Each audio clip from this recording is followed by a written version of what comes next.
Yang terhormat Ibu Dwi Astuti, Kepala Sekolah Tanggul Kulon 3, Bapak Ibu Dewan Guru SDN Tanggul Kulon 3, serta rekan-rekan didik angkatan 10 yang insya Allah dalam hari ini, pada hari ini dalam keadaan sehat dan bahagia. Pertama, kami ucapkan terima kasih atas kesediaan Bapak Ibu dalam acara diseminasi aksi nyata modul 1.4 CGP angkatan 10 Kabupaten Jember, di mana aksi nyata ini adalah tugas kami di modul 1.4. Kami akan menyampaikan beberapa materi terkait budaya positif yang nantinya sudah kami bagi kepada rekan-rekan kami.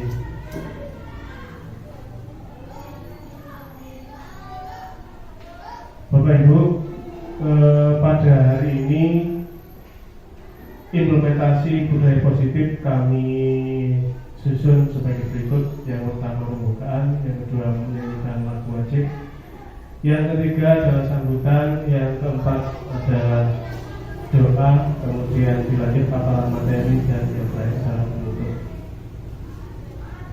Mengawali kegiatan kita pada pagi hari ini, mari kita berdoa terlebih dahulu. Berdoa mulai. Bismillah. Yang kedua, menyanyikan lagu wajib Indonesia Raya.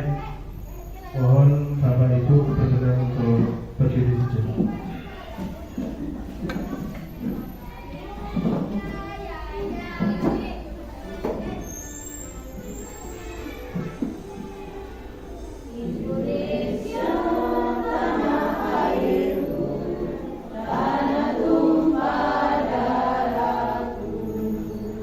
Berikut ini adalah profil singkat kami.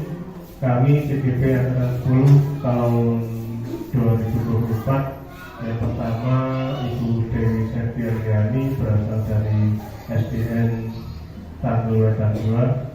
Kemudian Ibu Supratiningsih berasal dari SDN Tanggul Wetan 1. Kami dari Wijarjo dari SD dan nomor 3. Yang keempat ada Ibu Martin Supratiningsih. Beliau adalah guru dari SDN Tanggul Kulon 3. Untuk membuka pada acara pada kali ini, mohon berkenan Ibu Supratiningsih memimpin pantun. Pohon beringin cegah erosi, rumah kuat karena fondasi.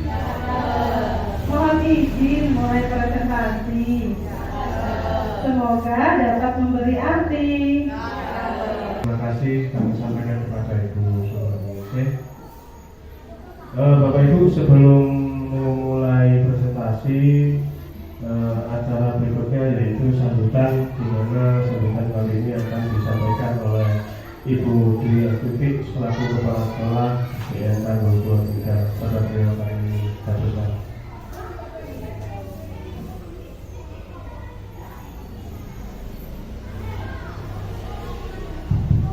Terima kasih kami sampaikan untuk pembawa acara. Bismillahirrahmanirrahim. Assalamualaikum warahmatullahi wabarakatuh.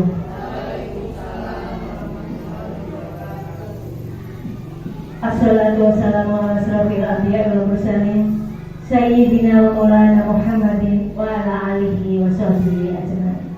Pertama-tama, marilah kita panjatkan puji syukur kehadirat Allah Subhanahu wa taala, yang mana dalam kesempatan ini kita diberikan kesempatan untuk bisa melaksanakan, yaitu kegiatan pada aksi nyata yang dilaksanakan oleh calon guru penggerak angkatan 10 yang kami hormati, mohon maaf dan juga lupa, Bapak Ibu calon guru penggerak angkatan 10 yang alhamdulillah bisa hadir di SDN Tanggul Kulon 3. Yang kami hormati Bapak Ibu Guru SDN Tanggul Kulon 3 yang berbahagia saat ini. Alhamdulillah, marilah kita bersyukur pada Allah yang mana kita diberi kesempatan untuk bisa melaksanakan kegiatan ini, yaitu kegiatan diseminasi budaya positif pada aksi nyata dari CGP Angkatan 10 Kecamatan Tanggul. Beberapa materi yang akan kami sampaikan, yang pertama yaitu perubahan paradigma belajar, yang kedua tentang materi disiplin positif, yang ketiga tentang motivasi perilaku manusia, selanjutnya materi tentang kebutuhan dasar, berikut adalah materi tentang posisi kontrol restitusi, selanjutnya materi tentang keyakinan kelas, yang terakhir adalah materi segitiga restitusi. Sebelum ini kami bahas tuntas, Bapak Ibu, perkenankan saya untuk menyampaikan beberapa materi tentang perubahan paradigma belajar. Berikut Bapak Ibu, potret pendidikan Indonesia sejak zaman kolonial hingga kini. Pembelajaran yang ada dari zaman dahulu hingga sekarang itu sangat berbeda, artinya semakin zaman semakin berubah. Perubahan-perubahan itu terjadi karena banyak faktor.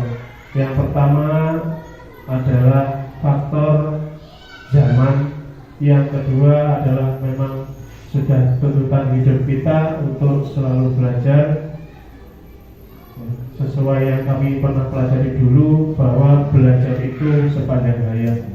Beberapa ide atau gagasan yang disampaikan oleh Ki Hajar Dewantara, yaitu pembelajaran itu harus bersifat menuntun.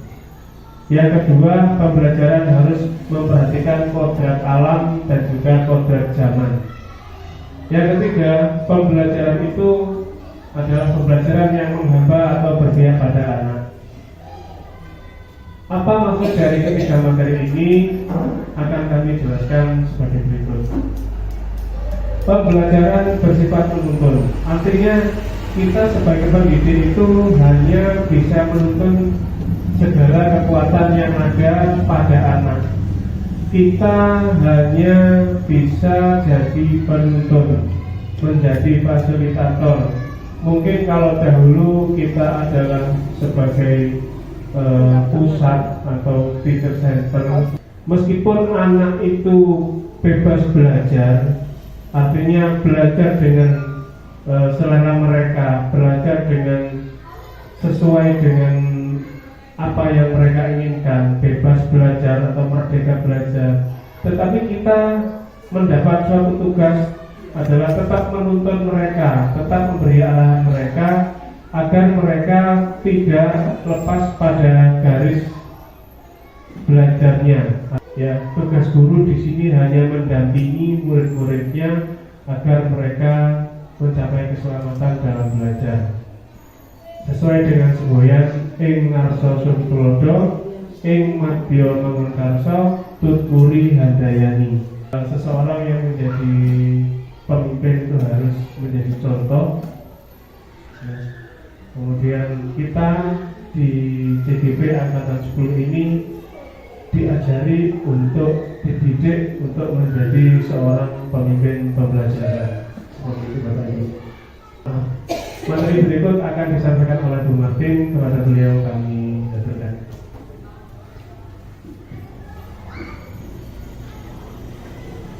Assalamualaikum warahmatullahi wabarakatuh. Terima kasih Bapak Ibu, saya diberi kesempatan untuk mempresentasikan modul 1.4 kegiatan CGP. Sebelumnya, materi yang akan saya presentasikan hari ini adalah tentang disiplin positif dan teori motivasi manusia. Untuk yang pertama adalah tentang disiplin positif. Sebelum kita memasuki apa itu disiplin positif, untuk disiplin sendiri mungkin Bapak Ibu sudah tidak asing lagi di sekolahan kita sering sekali mendengar kata-kata disiplin. Ya, jadi anak-anak dituntut untuk selalu disiplin.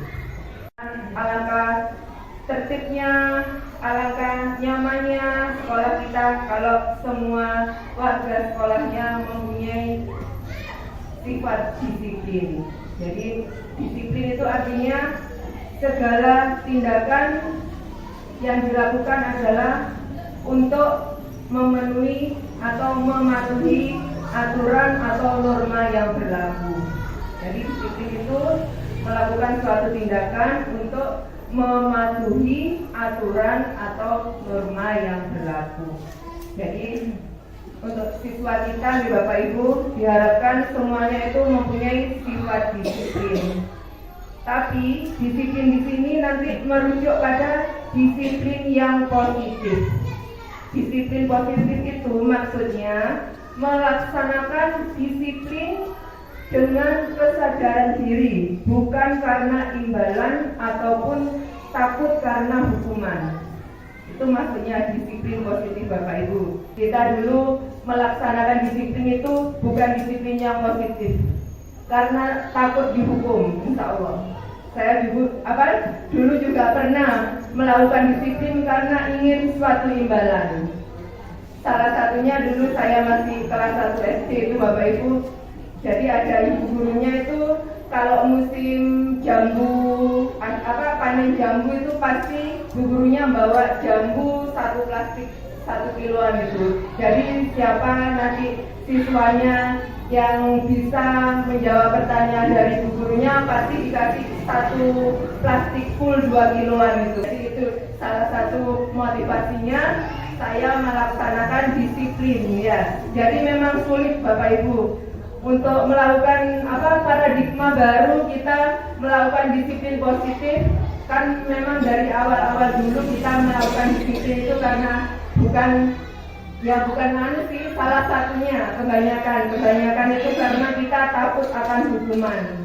Salah satunya itu nanti saya kalau nggak mengerjakan BR mau dihukum apa ya besok. Jadi terpaksa mengerjakan, bukan karena inisiatif kita. Disiplin positif dengan ada hubungannya dengan motivasi. Kenapa kita melakukan itu? Apa motivasinya? Jadi ada hubungannya juga antara disiplin dan motivasi manusia kenapa melakukan hal yang melanggar disiplin tersebut. Jadi menurut sebuah penelitian ada 3 motivasi perilaku manusia. Yang pertama, untuk menghindari ketidaknyamanan atau hukuman. Terus yang kedua, untuk mendapatkan imbalan dari orang lain. Kemudian ini yang paling baik adalah untuk menjadi yang mereka inginkan karena ingin menghargai dirinya sendiri Bapak Ibu ya. Jadi melakukan sesuatu itu bukan karena ingin dipuji, bukan karena ingin imbalan, bukan karena takut dihukum. Jadi karena ingin menghargai dirinya. Jadi 3 perilaku manusia itu akan kita kupas. Yang pertama adalah untuk menghindari ketidaknyamanan. Jadi ya bersifat eksternal ya Bapak Ibu ini. Teorinya motivasinya bukan karena dari dalam dirinya sendiri, tapi karena ingin menghindari ketidaknyamanan. Motivasi yang kedua adalah yang bersifat eksternal juga, sama dengan tadi sifatnya eksternal, yaitu melakukan sesuatu hanya untuk mendapatkan imbalan. Jadi untuk motivasi yang paling baik adalah yang bersifat internal. Karena insya Allah meskipun kita tidak mendapat hadiah, kita tidak ada orang yang mau menghukum kita akan tetap melaksanakan sesuatu kebaikan itu karena kita ingin yang terbaik untuk diri kita sendiri. Kemudian apa hubungannya? Hubungan motivasi dengan disiplin positif dan budaya di sekolah.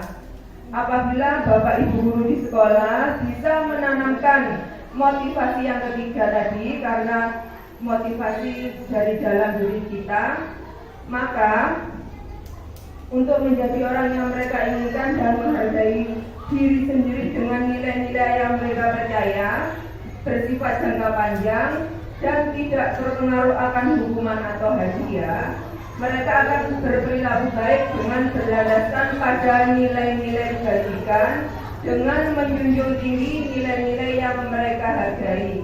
Maka tujuan positif di sekolah itu akan tercapai, yaitu mewujudkan budaya sekolah yang nyaman dan senang untuk belajar siswa. Meskipun kita tidak memberlakukan hukuman, kita tidak mengiming-imingi hadiah, insya Allah akan terwujud budaya positif di sekolah kita. Disiplin harus selalu diterapkan di sekolah agar terwujud suatu budaya positif di sekolah. Kemudian bagaimana cara menerapkan disiplin positif untuk menjadi suatu budaya di sekolah?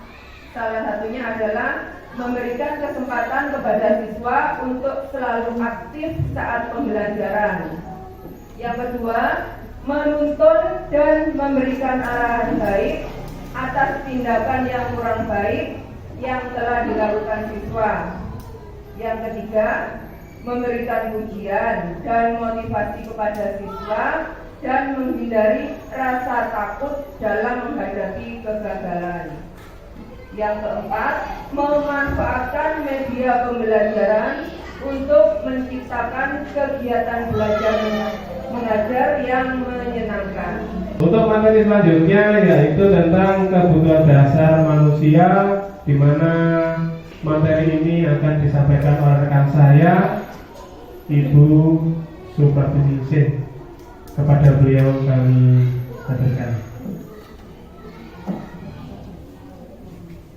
Terima kasih Pak Moderator. Terima kasih Bapak Ibu atas waktunya untuk mengikuti diskusi ini. Bismillahirrahmanirrahim. Assalamualaikum warahmatullahi wabarakatuh.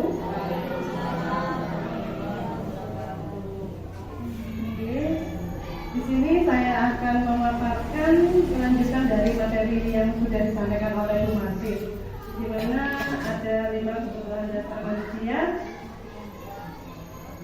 dan juga yang satunya 5 posisi kontrol. Sekali lagi Bapak Ibu, di sini kami tidak bermaksud untuk menggurui, tetapi kami hanya ingin sharing dan memberikan sedikit ilmu yang kami dapatkan di IGP yang saat ini kami lalui. Nah, sekarang kita akan belajar tentang kebutuhan dasar manusia, di mana kebutuhan dasar manusia itu ada 5. Yang pertama, bertahan hidup atau bersifat fisiologis. Nah, tentunya kebutuhan ingin hidup, Bapak Ibu mesti tahu apa saja yang kita bisa lakukan agar kita bisa bertahan hidup. Seperti contohnya kita butuh makan, kita butuh minum, dan juga kesehatan. Seperti itu. Itu kebutuhan dari bertahan hidup. Yang kedua, kebutuhan kasih sayang dan rasa diterima atau kebutuhan untuk diterima. Jadi kebutuhan ini tentunya kita juga ingin merasa dan ingin dikasihani, disayang oleh teman kita, oleh keluarga kita juga. Dan yang ketiga, kebebasan. Kebutuhan akan pilihan. Jadi di sini kebutuhan akan bebas. Di sini biasanya kebebasan itu di mana anak-anak kita biasanya kan suka bosan, inginnya selalu ingin bebas, ingin melakukan hal-hal yang baru seperti itu dari kebebasan ini. Yang keempat, kesenangan atau kebutuhan untuk merasa senang. Jadi di sini tentunya kita bisa melakukan dengan mencari kesenangan. bersenang, berbahagia, tertawa bersama dengan teman-teman kita, atau juga anak-anak juga yang sama, anak didik kita membutuhkan kesenangan diakui oleh teman-temannya, seperti itu. Yang kelima, penguasaan, kebutuhan atas pengakuan atas kemampuan. Jadi dari 5 kebutuhan dasar itu, semua orang senantiasa berusaha untuk memenuhi kebutuhannya dengan berbagai cara. Dan bila ada dari kebutuhan itu tidak bisa didapatkan dengan cara yang positif, mereka bisa melanggar peraturan tersebut, hal-hal yang tidak sesuai dengan nilai-nilai kebajikan. Di sini kita akan melakukan kasus, melihat kebutuhan apa yang sedang berusaha dipenuhi oleh anak-anak di bawah ini. Mungkin Bapak Ibu nanti bisa angkat tangan, yang mana Bapak Ibu bisa menjawab pilihan-pilihan dari kasus-kasus ini. Saya bacakan. Ibu Dewi, guru wali kelas 3 di SDN Sapen 1, sedang bingung menghadapi ulas salah satu murid di kelasnya yoga. Beberapa anak di kelas 3 telah datang padanya dan mengeluhkan yoga yang seringkali meminta bekal makan siang mereka dengan paksa. Jika Anda menghadapi situasi seperti Ibu Dewi, apa yang akan Anda lakukan? Menurut Anda, kira-kira apa alasan yoga melakukan hal itu? Nah, aku mengambil makanan mereka karena lapar, Bu. Kira-kira Bapak Ibu ini pilihnya yang mana di antara kelima kebutuhan dasar ini? Kebebasan, penguasaan, kebutuhan hidup, cinta dan kasih sayang, dan kesenangan. Betul, kebutuhan hidup. Karena apa? Si yoga ini lapar, tidak dibawakan bekal oleh ibunya. Akhirnya apa yang dilakukan? Dia melakukan tindakan menyimpang, seperti mengambil makanan temannya. Nah, tahun ini Dimas Genap berusia 12 tahun. Ia senang sekali ketika ayahnya mulai mengajarkan cara mengendarai sepeda motor. Setiap akhir pekan ia berlatih. Ia terlihat senang sekali berlatih sampai akhirnya ia bisa mengendarai dengan baik dan lancar. Ketika ibunya bertanya pada Dimas, apa yang membuat dia ingin bisa mengendarai sepeda motor? Mengendarai sepeda motor itu seru, jawabannya dari Dimas. Kira-kira kebutuhan yang mana yang kesenangan. Fungsi kontrol itu memang ada 5. Yang pertama penghubung tadi, pembuat rasa bersalah, teman, pemantau, dan manajer. Jadi penghubung itu memang sesuai dengan aturan yang berlaku. Bisa menggunakan hukuman fisik maupun verbal. Yang kedua, pembuat rasa bersalah. Pembuat rasa bersalah pada posisi ini biasanya guru akan bersuara lebih lembut. Membuat rasa bersalah akan menggunakan keheningan yang membuat orang lain merasa tidak nyaman, bersalah, atau rendah diri. Contoh kalimatnya biasanya, ibu sangat kecewa sekali denganmu. Berapa kali bapak harus beritahu kamu ya? Gimana coba kalau orang tuamu tahu kamu berbuat begini? Nah, biasanya pada posisi ini murid akan memiliki penilaian diri yang buruk tentang diri mereka sendiri. Mereka tidak berharga dan telah mengecewakan orang-orang yang disayanginya, seperti itu. Ketiga, teman, guru pada posisi ini tidak akan menyakiti murid, namun akan tetap berupaya mengontrol murid melalui persuasi. Guru di posisi teman menggunakan hubungan baik dan humor untuk mempengaruhi seseorang. Di posisi teman ini, guru bisa berdampak positif dan negatif. Positifnya terjalin hubungan baik antara guru dan murid. Sedangkan dampak negatifnya, murid akan kecewa saat guru tersebut tidak membantunya. Tempat pemantau. Memantau ini berarti mengawasi. Pada saat kita mengawasi, kita bertanggung jawab atas perilaku orang-orang yang kita awasi. Posisi pemantau ini berdasarkan pada peraturan-peraturan dan konsekuensinya. Dengan menggunakan sanksi, kita dapat memisahkan hubungan pribadi kita dengan murid sebagai seseorang yang menjalankan posisi pemantau. 5. Manajer. Posisi terakhir ini adalah manajer, di mana guru berbuat sesuatu bersama dengan murid, mempersilahkan murid mempertanggungjawabkan perilakunya, mendukung murid agar dapat menemukan solusi atas permasalahannya sendiri. Jadi posisi manajer itu mencari solusi atas kesalahan anak yang sudah melanggar dan membuat anak tersebut untuk melakukan dengan kesadaran dan keikhlasan dari dirinya. Itulah 5 dari posisi kontrol yang sudah kita pelajari. Semoga Bu Dewi kami persilakan. Terima kasih. Sebelum saya memberi speaking, saya ini sudah nyatet ini apa namanya? Pantun. Itu Tabu Martin. Dijawab cakep nggak apa dah. Naik ke atas jurusan merak. Jangan lupa membawa beras. Ayo guru teruslah bergerak supaya hidup semakin berkualitas.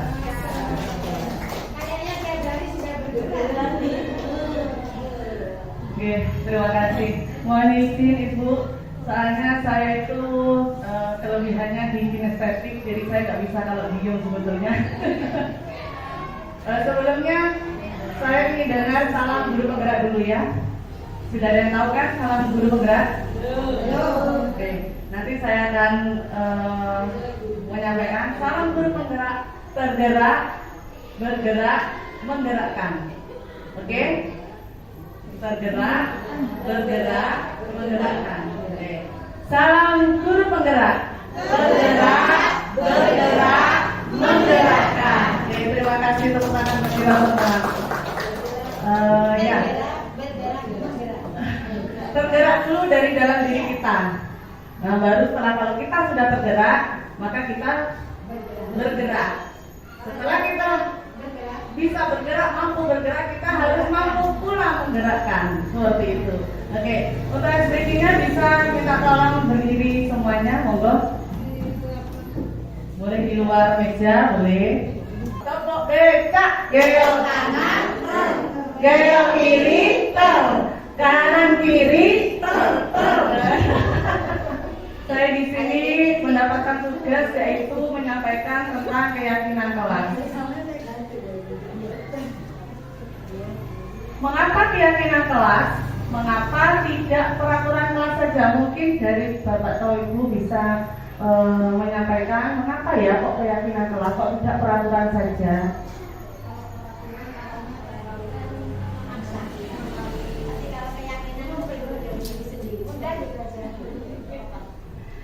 Dari arti kata itu, kalau peraturan itu nanti sifatnya mengikat, memaksa, dan mungkin nanti kalau melanggar ada hukuman. Tetapi kalau keyakinan kelas itu adalah timbul dari hati, timbul dari internal siswa itu sendiri yang bisa melaksanakan dengan. Oke, benar sekali Ibu. Kenapa kok keyakinan kelas kok bukan peraturan kelas? Benar sekali apa yang disampaikan oleh Ibu Dwi. Memang kalau peraturan kelas kita lebih memaksa ya, lebih menekan harus seperti ini. Tetapi kita jangan melupakan bahwa keyakinan kelas itu juga berasal dari peraturan. Misalkan ini, saat kita mengendarai sepeda motor, kenapa ada aturannya? Kita harus memakai helm. Kira-kira? Karena takut ditilang. Oke. Iya, benar sekali. Yang utama adalah untuk keselamatan. Nah, jadi yang kita yakini bahwa menggunakan helm saat berkendara itu adalah keselamatan kita sendiri. Dalam keyakinan kelas itu kita akan merubah dari kalimat negatif atau merubah perilaku yang negatif ke yang positif. Seperti itu. Keyakinan kelas adalah salah satu disiplin positif yang bisa kita terapkan dalam membangun budaya positif di sekolah. Sudah pasti ya ini ya. Oke, lanjut. Keyakinan kelas menurut dosen 1998, suatu keyakinan akan lebih memotivasi seseorang dari dalam atau memotivasi secara intrinsik. Seseorang akan lebih tergerak dan bersemangat untuk menjalankan keyakinannya daripada hanya sekedar mengikuti serangkaian peraturan. Ciri-ciri keyakinan kelas yang pertama bersifat lebih abstrak daripada peraturan yang lebih rinci dan konkret. Kedua, keyakinan kelas berupaya pernyataan-pernyataan universal yang dibuat dalam bentuk kalimat positif. Jadi dalam keyakinan kelas itu nanti akan muncul nilai-nilai kebajikan universal. Yang ketiga, keyakinan kelas tidak dibuat dalam jumlah banyak sehingga mudah diingat dan dipahami oleh semua warga kelas. Kemudian yang keempat, keyakinan kelas merupakan sesuatu yang dapat diterapkan di lingkungan kelas tersebut. Kelima, membuat keyakinan melibatkan semua warga kelas melalui kegiatan curah pendapat. Jadi kita tidak langsung ujuk-ujuk, ini keyakinan kelas kita anak-anak. Tidak langsung seperti itu, ada tahapannya. Jadi kita mengajak anak-anak untuk berdiskusi, kita memberikan contoh, kita gali apa yang menurut Bapak dan Ibu di dalam kelas itu yang sifatnya negatif, kita ubah ke dalam aku yang positif. Selanjutnya adalah segitiga restitusi. Nanti kita ada sesi berbagi ya Bapak Ibu ya. Restitusi adalah proses menciptakan kondisi bagi murid untuk memperbaiki kesalahan mereka, sehingga mereka bisa kembali pada kelompok mereka dengan karakter yang lebih kuat. Restitusi juga merupakan proses kolaboratif yang mengajarkan murid untuk mencari solusi untuk masalah mereka dan membantu murid berpikir tentang orang seperti apa yang mereka ingin menjadi atau tujuan mulianya dan bagaimana mereka harus memperlakukan orang lain. Jadi di segitiga restitusi ini kita mengarahkan mereka menjadi anak yang lebih baik, mengerti kesalahannya dan mengerti dan bisa untuk melakukan perbaikan. Jadi mereka sudah tahu cara memperbaiki kesalahan yang sudah mereka berbuat sendiri. Restitusi adalah metode untuk penyusunan kembali model disiplin sekolah. Fokus restitusi adalah solusi atau pemecahan masalah yang dilakukan, bukan pada masalahnya. Restitusi mengajak murid untuk mengidentifikasi kembali tindakannya, sehingga dia bisa menganalisis dan memikirkan langkah yang tepat dalam pemecahan masalahnya. Landasan filosofi restitusi yang pertama adalah kesalahan adalah hal normal. Oke, karena semua orang pasti pernah melakukan kesalahan, tidak hanya anak-anak, orang tua saja pasti pernah melakukan kesalahan. Yang kedua, setiap manusia tahu jika berbuat salah. Yang tiga, semakin disalahkan dan dikritik membuat dia menjadi tidak percaya diri dan berfokus pada kesalahannya. Ini yang utama Bapak Ibu, karena nanti anak-anak akan merasa bersalah, terus kemudian timbul rasa tidak percaya diri. Akhirnya dia hanya fokus kepada kesalahannya sendiri tanpa tahu bagaimana solusinya supaya kesalahan tersebut bisa teratasi. Kemudian yang keempat, individu yang tumbuh dari proses restitusi akan lebih mengerti bahwa kesalahan-kesalahan adalah hal biasa, sehingga dia akan melakukan proses restitusi pada sekitarnya. Yang kelima, proses restitusi membuka banyak kesempatan bagi setiap murid meraih sukses. Pertamanya merasa dihargai dan lebih terbuka untuk percaya pada diri sendiri dan juga orang lain. Kemudian yang keenam, proses dari restitusi menguatkan setiap individu karena diri sendirilah yang menyelesaikan dan memperbaiki kesalahan. Ciri-ciri restitusi. Di sini ada 9 ciri. Yang pertama, bukan untuk menebus kesalahan, namun untuk belajar dari kesalahan. Yang kedua, memperbaiki hubungan. Yang ketiga, tawaran bukan paksaan. Jadi kita menawarkan solusinya bagaimana. Jadi nanti anak-anak sendiri yang akan memilih atau yang akan mencetuskan solusi yang terbaik bagi dirinya sendiri itu seperti apa. Kemudian yang keempat, restitusi menuntut untuk melihat ke dalam diri. Restitusi mencari kebutuhan dasar yang mendasari tindakan. Jadi dia melakukan kesalahan itu alasannya apa. Nanti di restitusi kita menanyakan alasannya apa. Jadi kita bisa tahu, oh ternyata si anak ini membutuhkan kebutuhan ini. Nah, seperti itu. Yang keenam, restitusi diri adalah cara yang paling baik. Restitusi fokus pada karakter bukan tindakan. Restitusi fokus pada solusi. 9. Restitusi mengembalikan murid yang berbuat salah pada kelompoknya. Jadi tidak ada rasa minder. Jadi dia bisa bergabung lagi dengan teman-temannya. Nah, berikut simbol dari segitiga restitusi serta pertanyaan-pertanyaan yang bisa kita coba untuk berikan kepada peserta didik kita. Yang pertama, apa yang akan kita lakukan? Kira-kira yang pertama dari segitiga restitusi ini apa yang harus kita lakukan? Iya, menstabilkan identitas terlebih dahulu. Pertanyaannya bisa contohnya seperti itu. Setiap orang pasti pernah melakukan kesalahan, tidak apa-apa nak. Nah, kemudian kamu bukan satu-satunya yang pernah melakukan ini. Bu Guru juga pernah dulu seperti ini. Ya, kita menstabilkan identitas dulu. Setelah kita menstabilkan identitas si peserta didik, yang kedua apa?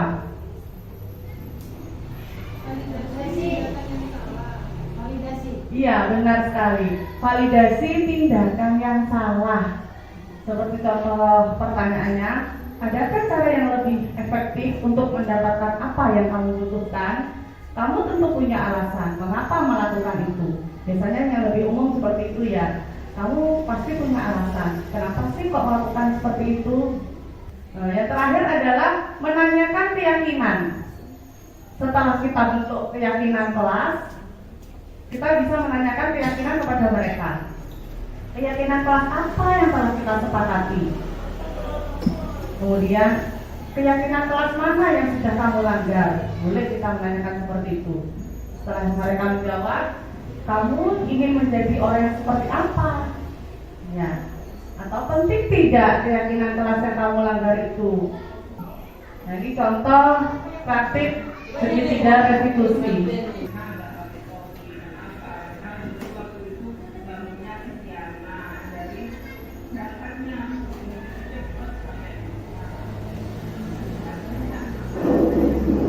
Materi saya hari ini sudah selesai. Terima kasih. Terima kasih. Demikian tadi materi yang sudah disampaikan atau dipaparkan oleh Bu Dewi. Betul ya Bapak Ibu.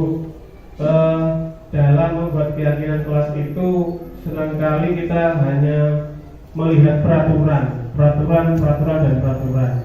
Padahal yang kita pelajari ketika kita sudah menjadi seorang peserta pada tingkat guru penggerak itu, peraturan-peraturan itu sedikit demi sedikit dirubah menjadi sebuah keyakinan kelas, Bapak Ibu. Nah, kalau peraturan itu tadi seperti yang disampaikan oleh Bu Dewi, menggunakan kalimat yang negatif, jangan malas, gitu kan, jangan membuang sampah sembarangan. Maka dari kalimat-kalimat negatif itu tadi bisa kita rubah menjadi kalimat positif, Bapak Ibu. Contoh, ketika kita merubah kalimat jangan membuang sampah di sembarang tempat, itu kan sebuah peraturan. Ketika kita jadikan keyakinan kelas, mungkin kalimatnya sudah bisa menjadi kelasku keren, gitu kan. Artinya kelasku bersih. Kita sudah di penghujung acara karena materi sudah kami paparkan. Untuk berikutnya adalah sesi penutup, di mana sesi penutup ini terbagi menjadi dua sesi. Yang pertama sesi berbagi dan yang kedua adalah sesi refleksi. Untuk sesi berbagi mungkin ada dari Bapak Ibu atau Ibu yang ada di sini ingin membagikan kisah jenengan-jenengan ketika sedang membuat keyakinan kelas, mungkin ketika sedang melakukan restitusi, mungkin ketika memposisikan diri atau posisi kontrolnya. Di kelas saya itu alhamdulillah muridnya itu baik-baik semua. Alhamdulillah. Terutama ada salah satu siswa saya itu berkelebihan khusus sekali. Jadi saya mau berteman sudah, terus marah sudah, terus ini pakai metode apa lagi, pendekatan apa lagi, sudah dipraktekkan tetap Bu tipis. Ayo udah nulis nah itu saya pakai apa gitu lah. Sudah saya praktekkan semua dari kayaknya tadi sudah saya praktekkan. Mulai saya rangkul, terus saya kasih uang, sudah semua itu. Tapi kenyataannya ya tetap anaknya seperti itu. pelajari juga ternyata dari keluarga juga tidak mendukung. Ya, pengalaman yang sungguh pure ya, murni ya, memang begitu pengalaman yang ada di kelas. Jadi kita sebagai guru, saya sendiri pun sebagai guru juga tidak menutup-nutupi kesalahan saya di masa lalu. Artinya sebelum ikut CGP mungkin saya dan rekan-rekan ini menjadi guru yang belum ada di kisah-kisah kita yang ini, gitu seperti itu. Tapi kita sebagai guru, terutama kita belajar di calon guru gerak ini, sebisa mungkin kita bisa menerapkan pembelajaran yang benar-benar bisa berpihak kepada murid seperti itu. Jadi memang benar, artinya harus ada kolaborasi yang kuat antara sekolah dan orang tua atau lingkungan rumah, dan nantinya penerapan posisi kontrol dan segitiga institusi serta kebutuhan dasar itu nantinya bisa saling menguatkan untuk menyelesaikan masalah-masalah tersebut. Baik Bapak Ibu, tibalah kita di sesi terakhir dan sesi penutup, yaitu sesi refleksi. Nah, di sesi refleksi ini, pada refleksi kali ini, rekan-rekan saya akan membagikan sebuah sticky note di mana nantinya Bapak Ibu bisa menuliskan sesuatu di sticky note itu, kemudian Bapak Ibu bisa tempelkan ya di kertas yang sudah kami sediakan sama sticky note-nya itu ya, pink untuk refleksi, kuning untuk hal baru yang didapat dalam selama kita melaksanakan. Terima kasih atas sedihnya Bapak Ibu, Ibu-ibu sudah meluangkan waktu untuk kami para calon guru penggerak angkatan 10 dalam melakukan diseminasi atau pengimbasan implementasi budaya positif modul 1.4. Mudah-mudahan kehadiran kami di sini bisa memberikan manfaat untuk Bapak Ibu guru yang ada di sini, untuk sekolah, dan apabila ada kesalahan itu mungkin dari kami para pemateri, para penyaji guru penggerak angkatan 10, dan apabila ada kebenaran itu adalah dari Allah Subhanahu wa taala, Tuhan semesta alam. Terakhir mohon berkenan kepada Bu Junaida untuk memimpin doa pada siang hari ini. Pada beliau kami persilakan.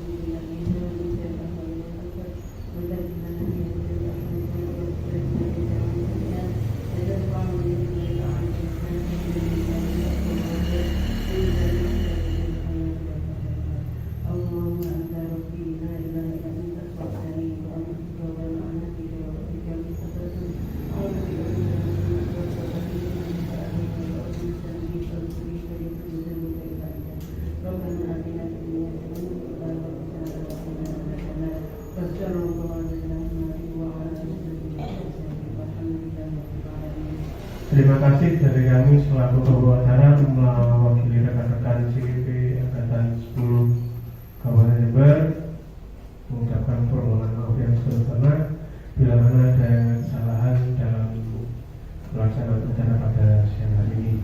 Kami diri, Assalamualaikum warahmatullahi wabarakatuh. Untuk sesi berikutnya yaitu foto bersama.